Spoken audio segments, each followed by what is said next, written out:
అది జగన్మోహన్ రెడ్డి గారి బాధ్యత అవుతుంది, చంద్రబాబు నాయుడు గారి బాధ్యత అవుతుంది, అంతకుముందు పరిపాలించినటువంటి అందరిది బాధ్యత అవుతుంది.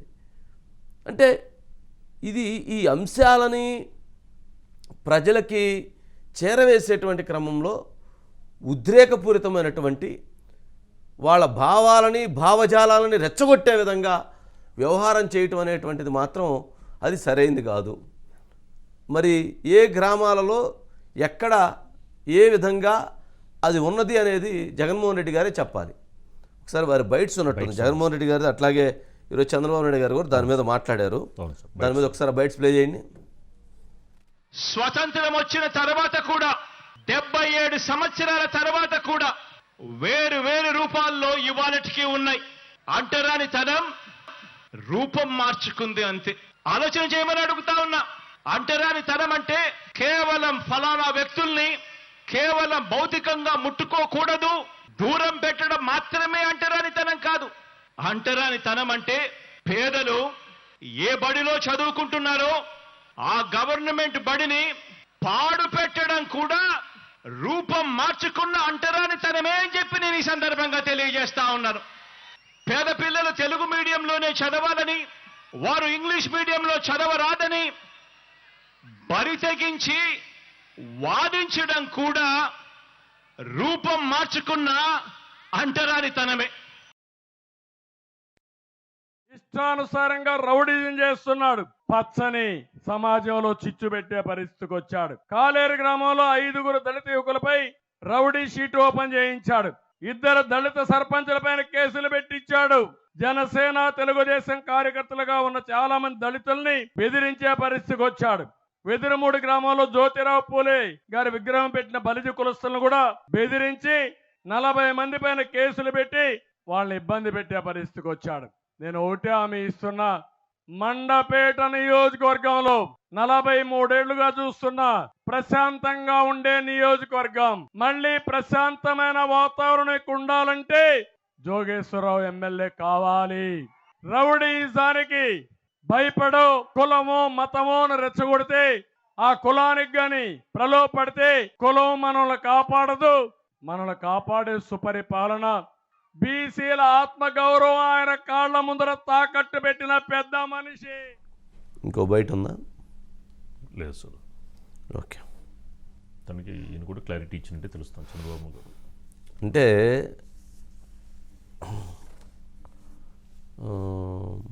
అక్కడ స్పష్టమైనటువంటి అంశం ఏంటంటే ఇంగ్లీషు చదవద్దు అని ఎవరు చెప్పారు? ఎవరు చెప్తారని ఇంగ్లీష్ అనేది ఎవరు చదవద్దని చెప్పలా, తెలుగుని తీసివేయొద్దు అన్నారు. ఇంగ్లీష్ పెట్టండి కానీ తెలుగుని తీసివేయొద్దు అన్నారు. మనం ఇప్పుడు దేంట్లో మాట్లాడుతున్నాం? తెలుగులో మాట్లాడుతున్నాం. చంద్రబాబు నాయుడు గారు ఇప్పుడు దేంట్లో మాట్లాడారు? తెలుగులో మాట్లాడారు. జగన్మోహన్ రెడ్డి గారు దేంట్లో మాట్లాడారు? తెలుగులో మాట్లాడారు. మరి తెలుగులో మాట్లాడుతున్నటువంటి ఆ తెలుగుని మీరు తీసివేయొద్దు, ఇంగ్లీష్ని ఉంచండి కానీ తెలుగుని తీసివేయొద్దు అని అడిగింది. దీన్ని ఇంగ్లీష్ని తీసివేయమంటున్నారు అని చెప్పేటువంటి ప్రయత్నం చేస్తున్నారు. ఎట్లా ప్రజలని ఒక రకమైనటువంటి ఒక రాంగ్ ట్రాక్లోకి తీసుకెళ్ళటం, ఒక రాంగ్ మైండ్ సెట్ని క్రియేట్ చేయటం. చంద్రబాబు నాయుడు గారు స్కూళ్ళని పాత పెట్టేటువంటి ప్రయత్నం చేశారు అనేది వారి ఆరోపణ. మరి రాజశేఖర రెడ్డి గారు చేశారా? అంటే రాజశేఖర రెడ్డి గారు బాగా చేశారు, చంద్రబాబు నాయుడు గారు బాగా చేయలేదు, ఇప్పుడు జగన్మోహన్ రెడ్డి గారు చేస్తున్నారా? మరి చంద్రబాబు నాయుడు గారి టైంలో 5 సంవత్సరాల టైంలో పిల్లలు అసలు ప్రభుత్వ స్కూళ్ళు మూసేశారా? ప్రభుత్వ స్కూళ్ళు మిడ్ డే మీల్స్ జరగలేదా? ప్రభుత్వ స్కూళ్ళని నడపలేదా? అంటే అదే అబద్ధం. ప్రతిసారి ఒక అబద్ధాన్ని పదే చెప్పి ఒక అబద్ధాన్ని నిజం చేయటం, ఒక నిజాన్ని అబద్ధం చేయటం అనేటువంటిది ఒక స్థాయి వ్యక్తులు పదే చెప్పినప్పుడు అది ప్రజల్లోకి వెళ్ళింది. ప్రజలే జాగ్రత్తగా ఉండాలి, ప్రజలే దానిని ఆలోచించి ముందుకు వెళ్ళాలి. జగన్మోహన్ రెడ్డి గారికి అంటే ఇక్కడ చాలా అంశాలు చర్చకు రావాలి.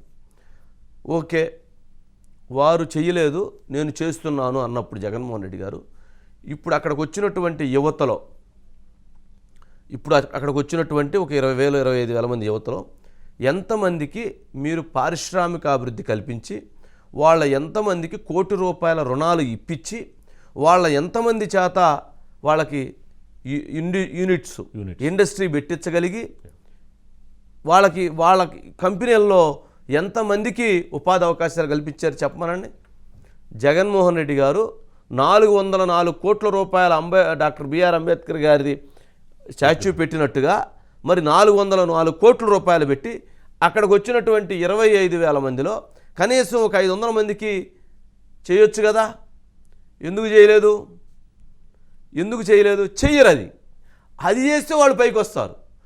మాటల ద్వారా వాళ్ళలో ఒక మానసికమైనటువంటి ఒక అంశాలని వాళ్ళలో చొప్పించటం ద్వారా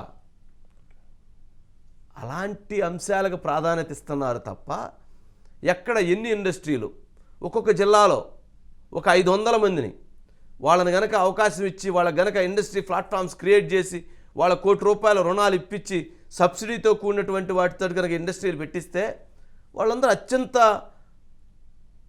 ప్రయోజనకరంగా ముందుకు వెళ్తారు. అలా చేస్తే వాళ్ళు ఎదగకూడదు. వాళ్ళలో మానసికమైనటువంటి జాడ్యాన్ని పెంచడం కోసం, అనవసరమైనటువంటి అపోహను సృష్టించడం కోసం ఈ ప్రయత్నాలు చేయటం అనేటువంటిది తప్పు. ఏది కరెక్టో ఏది రాంగు అనేది ప్రజలకు చాలా క్లారిటీ ఉంది. ఓకే, జగన్మోహన్ రెడ్డి గారు మంచి చేస్తున్నారు, జగన్మోహన్ రెడ్డి గారు మంచి చేస్తున్నారు, తప్పులేదు, జగన్మోహన్ రెడ్డి గారు మంచి చేస్తున్నారు. కానీ జగన్మోహన్ రెడ్డి గారు మంచి చేస్తున్నటువంటి క్రమంలో వారు ఇచ్చేటువంటి పథకాలు కొన్నిటిని చూపించి పూర్తిగా ప్రజలని ఒక రాంగ్ ట్రాక్లోకి తీసుకెళ్ళి వర్గాల మధ్య, కులాల మధ్య, మతాల మధ్య, ప్రాంతాల మధ్య చిచ్చు పెట్టేటువంటి ప్రయత్నం చేయటం అనేటువంటిది అసలు నిజంగా ఆశ్చర్యకరమైనటువంటి అంశం. అది జరగకూడదు. ఆయనకి అసలు అలాంటి ఆలోచనలే రాకూడదు. అలాంటి భావాలు అసలు ఎక్కడైనా అట్లాంటివి జరుగుతున్నాయని తెలిస్తే వాటిని ఖండించేటువంటి ప్రయత్నం చేయాలి. కానీ నేను అంటరానితనాన్ని రూపుమాపాము, ఎస్ అది చెప్పాలి. మరి 5 సంవత్సరాలు ఎందుకు రూపుమాపలేకపోయారు అది చెప్పరు. అంటే అది మారింది అంటున్నారు. ఏం మారింది? 5 సంవత్సరాల ముందు మీరు అందరినీ కలిసినటువంటి జగన్మోహన్ రెడ్డి గారు 5 సంవత్సరాల తర్వాత ఎంతమందిని కలిశారు? ఎంతమందిని వాళ్ళకి చెప్పినటువంటి ప్రామిసెస్ నెరవేర్చారు? ఏది అంటరానితనం? మీరు ఎలక్షన్ల ముందు ఇచ్చినటువంటి పిఆర్సీ వచ్చినటువంటి వారం రోజుల్లోనో 24 గంటల్లోనో రూపుమాపుతా ఉన్నారు, రద్దు చేస్తూ ఉన్నారు. అది రద్దు చేయకపోవటం 5 సంవత్సరాలు, అది అంటరానితనం, అది తప్పు. అమరావతి రాజధాని అని చెప్పారు. మరి పిఆర్సీని రద్దు చేసినట్లయితే దాంట్లో ఉన్నటువంటి అన్ని వర్గాల ప్రజలకి ఉపయోగం జరిగేది కదా. అది కదా మంచి. అమరావతి రాజధాని 30,000 ఎకరాలు కావాలన్న జగన్మోహన్ రెడ్డి గారు అమరావతి వచ్చిన తర్వాత 3 రాజధానులు అని చెప్పిన దాన్ని ధ్వంసం చేశారు కదా. అక్కడ ఉన్నటువంటి అన్ని వర్గాల ప్రజలకి నష్టం జరిగింది కదా. అది అంటరానితనం. ఎమ్మెల్యేలని ఎవరైతే ఎస్సీ ఎస్టీ నియోజకవర్గాల్లో ఉన్నటువంటి ఎమ్మెల్యేలని ఇష్టానుసారంగా మార్చేస్తున్నారు కదా, వాళ్ళందరినీ తీసేస్తున్నారు కదా, అది అంటరానితనం. 5 డిప్యూటీ సీఎంలు ఇచ్చి ఏ ఒక్క డిప్యూటీ సీఎంను కూడా ప్రధానమంత్రి గారి దగ్గరికి తీసుకుపోయి కల్పించలేదే. మరి ఇక్కడ ఉన్నటువంటి రేవంత్ రెడ్డి గారు, బట్టి విక్రమార్క గారు కలిసి వెళ్ళి ప్రధానమంత్రి గారిని కలిశారు కదా, మరి మీరెందుకు కల్పించలేదు?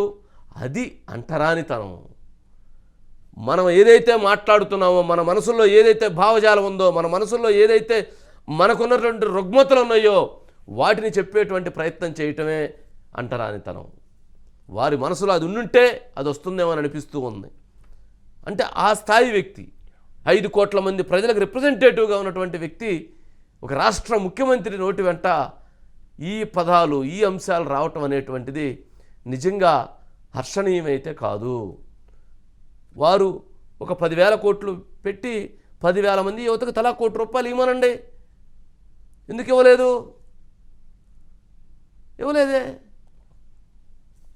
అనిల్ ఉన్నారు sir. Sir good evening sir. Good evening. ఏంటి అంటరానితనం? ఇది ఒక కొత్త నిర్వచనాన్ని తీసుకొచ్చి, నాకు తెలిసి అయితే గ్రామాల్లో అన్ని స్కూళ్ళలో అన్నీ కలిసి విద్యార్థులే ఉంటున్నారు. మధ్యాహ్నం మిడ్ డే మీల్స్ అన్నీ కలిసే జరుగుతున్నాయి. అంటే అసలు ఇంతవరకు దాదాపు ఒక 10 సంవత్సరాలు, ఒక 7 సంవత్సరాలుగా ఇది అసలు అంటరానితనం అనేది అసలు ఎక్కడా లేదు, వినపట్లా. కానీ ఫస్ట్ టైం ఆయనే ఒకటి క్రియేట్ చేశారు. అసలు ఇప్పటివరకు ఆ అంశం ఎక్కడ సమాజంలో మీ అనుభూతితో రెండు అంశాలు సార్. సమాజంలో అంటరానితనం అనే అంశమే పూర్తిగా భూస్థాపితమైంది. దానికి వివిధ కారణాలు ఉన్నాయి. గతాల్లో పనిచేసినటువంటి అనేక ప్రభుత్వాలు దళితులకి ఇతర వర్గాల మధ్య సహేతుకమైన భావం, స్నేహపూర్వక భావాన్ని క్రియేట్ చేశారు. తర్వాత దళితుల హక్కుల కోసం కావచ్చు, వారి కోసం ఇచ్చిన చట్టాలు కూడా వాటి ఉన్న ఇంపాక్ట్ ధోరణితో చాలా వరకు సమానమైన భావనతో ఎవరి పని వాళ్ళు చేసుకున్నారు. ఎక్కడ ఇందాక ఆయన ముఖ్యమంత్రి గారు నోటి నుంచి వస్తున్నటువంటి మాటలు అయితే ఎక్కడ లేదు. మీకు ఒక చిన్న విషయం చెప్తా సార్, ఒక రెండు ఎగ్జాంపుల్స్. ముఖ్యమంత్రి గారు ఆయన ఒక్క చైర్ మాత్రమే ఏ సమావేశంలో ఉన్నా ఆయన అంటే పార్టీ నేతలతో కావచ్చు, ఇతర కార్యక్రమాలు చేసేటప్పుడు కేవలం ఒకే ఒక చైర్ ఉంటుంది. పక్కన ఎవరిని కూర్చోబెట్టుకోవడానికి ఇష్టపడరు. కానీ చంద్రబాబు విషయానికి వస్తే ఆయన సామాజిక ఏ విధంగా పాటిస్తారంటే ఆయన పక్కన బలహీన వర్గాలు, అణగారిన వర్గాలు, అదేవిధంగా అగ్ర కులాల్లో ఉన్నటువంటి వివిధ సామాజిక వర్గాల నేతలు ఎవరైతే ఉన్నారో వారిని కూర్చోబెట్టుకొని ఆయన మీడియాని అడ్రస్ చేయడం కావచ్చు, పార్టీ కార్యక్రమాలు చేసే పరిస్థితి కానీ ఉంటుంది. అంటే ఇక్కడే పెత్తందారి ఎవరు, పేదల పక్షపాతి ఎవరు? పెత్తందారి పేదల పక్షపాతి అనడానికి ఒకటే సార్. రాజరిక పోకడలు, సామాన్య జనజీవన వ్యవస్థ, ఈ రెండింటి మధ్య ఉన్నదే దీనికి చాలా క్లియర్ కట్ గా అర్థం. అంటే సింగిల్ గా కూర్చుంటుంది ఎవరు, సమాన భావంతో అందరినీ తన పక్కన కూర్చోబెట్టుకొని మీటింగ్స్ కావచ్చు, ఇతర కార్యక్రమాలు నిర్వహణ చేస్తుంది ఎవరు? ఈ ఇద్దరు నేతలు చంద్రబాబు జగన్ అనేది ఒకటి తయారు. రెండవది, తెలుగుదేశం పార్టీ చెప్పుకోలేకపోతుంది, వైసీపీ చెప్తుంది ఒక ప్రధాన అంశం ఏదైతే ఉందో ఇంగ్లీష్ మీడియానికి తెలుగుదేశం వ్యతిరేకం అంటూ పదే ఒక ముద్ర వేస్తా ఉన్నారు. 2014 నుంచి 19 అధికారంలో ఉన్నప్పుడు టీడీపీ ఒక కార్యక్రమాన్ని తీసుకొచ్చింది సార్. మున్సిపల్ స్కూల్స్ లో పెద్ద ఎత్తున ఇంగ్లీష్ మీడియం విధానాన్ని తీసుకొస్తే అప్పట్లో ఇప్పుడున్న పాలకులు పూర్తి స్థాయిలో వ్యతిరేకించారు. వారు అనుకూలమైన మీడియాలో పెద్ద ఎత్తున కథనాలు రాశారు. మున్సిపల్ స్కూల్స్ లో చదివేటటువంటి పిల్లలు ఎవరయ్యా అంటే ఆ రోజైనా ఈ రోజైనా అణగారిన వర్గాల పిల్లలు, బలహీన వర్గాలకు సంబంధించిన పిల్లలే. అంటే ఆర్థిక పరిపుష్టి లేని కుటుంబాల వారు ప్రభుత్వ పాఠశాలలో సహజంగానే ఎక్కువ చదివించే పరిస్థితి ఉంటుంది. ఇది అవునన్నా కాదన్నా నిజం. అయితే ప్రైవేట్ స్కూల్స్ కి పోటీగా ఆ రోజు మున్సిపల్ స్కూల్స్ లో మొదటగా ప్రయోగం చేసి ఇంగ్లీష్ మీడియం తీసుకొస్తామంటే అమ్మ భాషని, తెలుగు భాషను అవమానిస్తారా అంటూ పెద్ద హెడ్డింగ్స్ తో అసెంబ్లీలోను బయట పెద్ద ఎత్తున ఉద్యమం వైసీపీ ఆ రోజు నడిపింది. కానీ అధికారంలోకి వచ్చిన తర్వాత వారు తీసుకున్న ఏదైతే ఉందో ఇంగ్లీష్ మీడియం విధానం తెలుగు మీడియాన్ని పూర్తిగా రద్దు చేస్తారు. కానీ గత పాలకులు తెలుగు మీడియంతో పాటు ఇంగ్లీష్ మీడియాన్ని కొనసాగిస్తామని చెప్పిన పరిస్థితి. కానీ ఇక్కడ ఉన్న తెలుగు మీడియాన్ని ఉటావుటిని రద్దు చేస్తాము, ఇంగ్లీష్ మీడియాన్ని అమలు చేస్తామని చెప్పినప్పుడు కాదు, తెలుగు మీడియం కూడా ఉండాలి. మన మాతృభాష తెలుగైనప్పుడు జనజీవన వ్యవస్థ తెలుగుతో ముడిపడి ఉన్నప్పుడు కొంత తెలుగుని ఉపయోగించుకునే అవకాశం ఉండాలి, ఆ వెసులుబాటు కల్పించండి, ఇంగ్లీష్ మీడియం అమలు చేయమంటే కాదు మీరు ఇట్లా తెలుగు కావాలంటారు, ఇంగ్లీష్ వద్దంటారు అని చెప్పి తెలుగుదేశం పైన ఇతర ప్రతిపక్షాల పైన నెపాన్ని నెట్టే ప్రయత్నం జరుగుతాం. అంటే ముఖ్యమంత్రి గారు పదే ఒక అబద్ధాన్ని ఎలా నిజం చేయాలనుకుంటారంటానికి ఈ రెండు ఎగ్జాంపుల్స్ ఒక తార్కాను సార్. తాను ఒక చైర్తో మీటింగ్ లో ఉన్నటువంటి తన పార్టీ సహచరులను ఎవరిని తన పక్కన కూర్చోకుండా ఎలా చేస్తారు, చంద్రబాబు ఏ విధంగా అయితే తన సహచరులు వివిధ వర్గాలకు సంబంధించిన సామాజిక నేతల్ని ఎలా పక్కన పెట్టుకున్నారు. ఒక ఎగ్జాంపుల్ అయితే ప్రతిపక్షంలో ఎవరైతే వైసీపీ ఉన్నప్పుడు ఇంగ్లీష్ మీడియాన్ని వ్యతిరేకించి అధికారంలోకి వచ్చాక ఇది సూపర్ డూపర్ అంటున్న మాటలు ఆ రోజు అమలు చేస్తామని తెలుగుదేశాన్ని విమర్శించి ఈ రోజు ఈ రెండు అమలు చేయమని తెలుగుదేశాన్ని విమర్శించారు. ముఖ్యంగా చెప్పాలంటే ఒక సమస్య వచ్చినప్పుడు ఒక గీతకి పక్కన మరొక గీత గీసి దాన్ని డైవర్ట్ చేసే ఒక విధానం ఉంటుందంటూ కూడా